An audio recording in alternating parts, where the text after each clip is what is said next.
Good day guys, welcome back to another episode of Bareham Engines.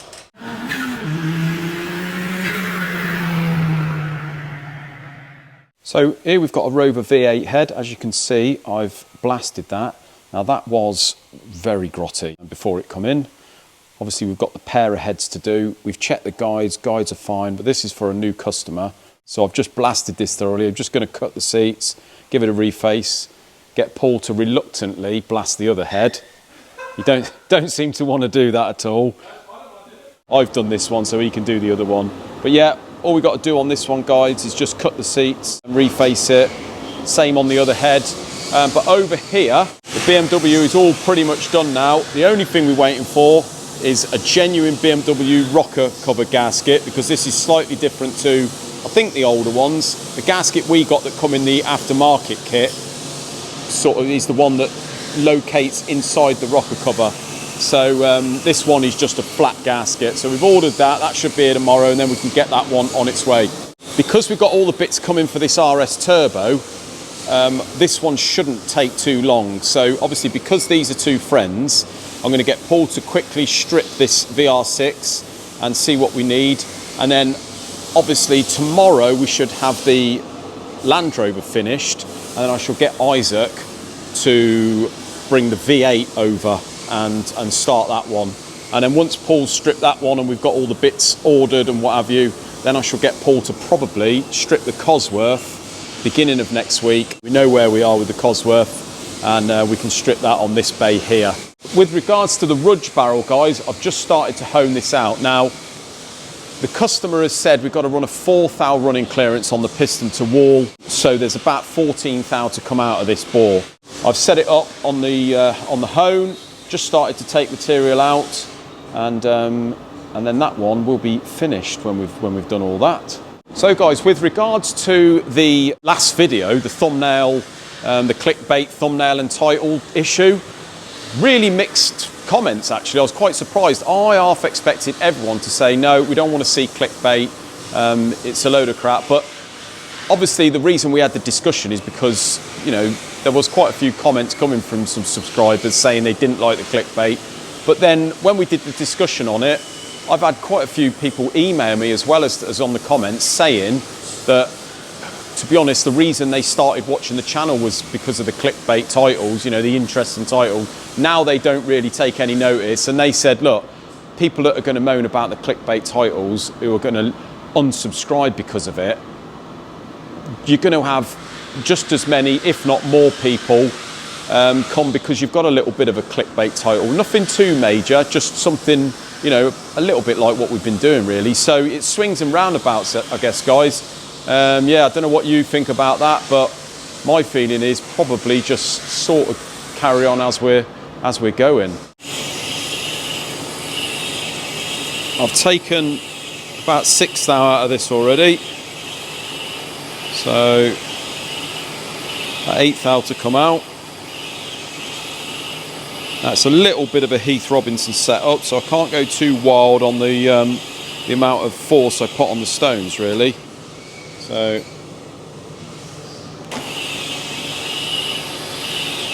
these are the rough stones.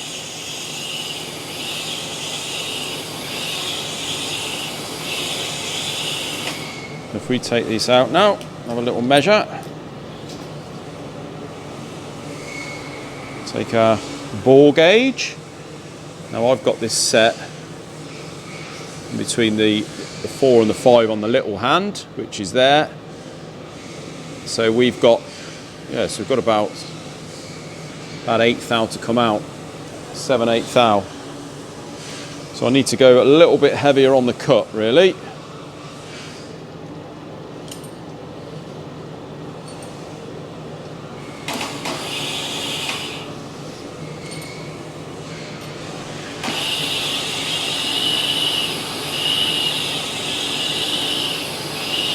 You can tell when you've got a heavy enough cut on, because the stones start to, the machine starts to slow down slightly, so you don't want to go any heavier than that because it just creates heat, to be honest with you.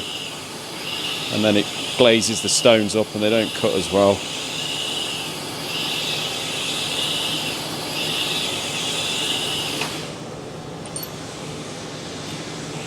Now, it's only when you get probably to the last 3 or 4 thou to come out with the roughing stones, we need to start measuring the bore from top to bottom, really, just to make sure that it's cut in parallel and you're not leaving too much in either the top or the bottom. So as soon as we get within about 3 or 4 thou, we'll measure the top and the bottom. Let's have a little look.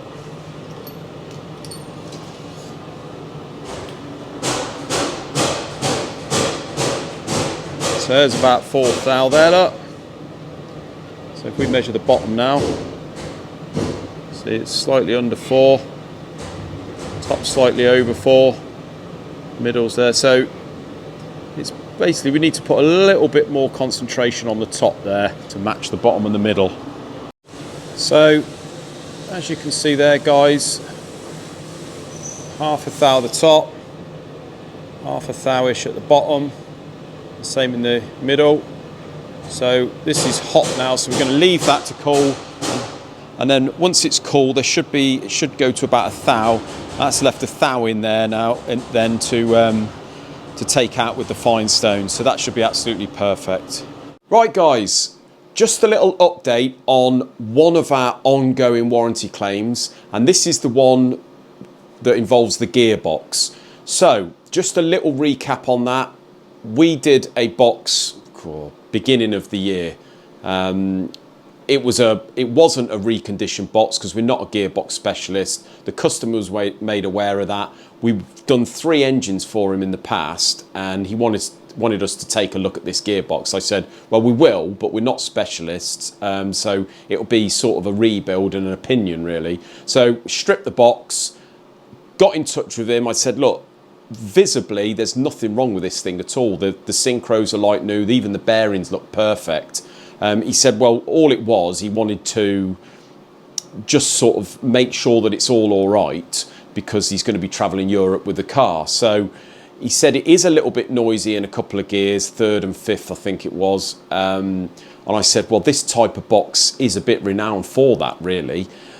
You could try putting a more modern oil in, which I did on my T5 Borg Warner gearbox for my Cosworth, and it worked. It took away the whining, and it took away the whining in neutral with your foot off the clutch. So anyway, I suggested that. I said the only way really to eliminate any noises in gear is to put a new gear set in, but I said it's going to be aftermarket, something like Quaife, and you're going to be looking from £1,600 plus the VAT. Certainly didn't want to do that. He even ummed and ahed about putting a £50 gasket set in it to put it back together. So, you know, that's the sort of budget we were talking about at the time. But anyway, it went away. He's had numerous problems. One of the problems he had that he sent it back for, the selector shaft obviously protrudes through the cylinder, through the back of the gearbox. Obviously when you select gear, the shaft comes through the back of the box, and there is a cutout in the bell housing to allow for this. Well, he didn't realise that. He thought the shaft should be back. He's hit it with a hammer and he's broke a sort of selector on the opposite side. So he sent it back for us to investigate that. We found the problem, another part, job done, he had it away. But yeah, anyway, he's throwing a claim, guys, saying that the box is not satisfactory. It's making all kinds of noises. He sent it to a specialist who has stripped it, said it's the worst one he's ever seen. And I've done a report and sent us photos. Now, the photos that he sent us, to me, does not resemble the box that we had in here. So whether it's the same box or whether something's drastically happened to it, I do not know. But it ain't what was in here when we had it.